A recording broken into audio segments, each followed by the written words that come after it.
I was also made fun of a lot because of my name being very different.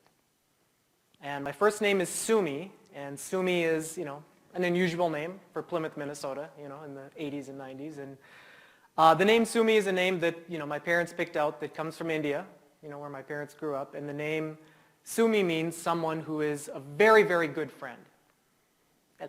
And for most of my life, I've, tried to live up to my name. But when I was going to school as a kid, people thought that my name stood for something else. The name Sumi. Can anybody take a guess as to what people thought my name stood for? Oh, that was one thing. People said tsunami. People also said sumo wrestler, that sort of thing. But I'm looking for something a little more specific. Anybody? Someone's got to be thinking it. Maybe they're just too afraid to raise their hand and say what they think. Exactly. People thought my name stood for suing someone, taking people to court, even from a very young age. So every day at school, kids would come up to me and they'd be like, "Hey, your name is Sumi.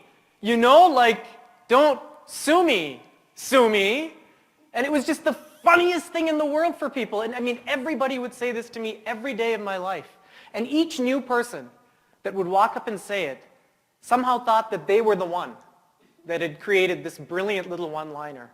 And in reality, if I had $1 for every time someone said, "Don't sue me, Sumi," I'd be a very rich person today.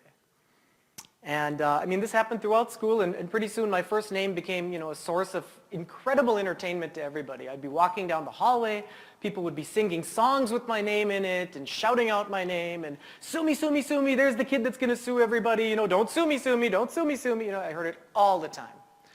So obviously my poor parents, they did not envision this when they named me and, decided to come to America that would be seen as something different. So that was difficult, very difficult, having the first name Sumi and being made fun of that in school.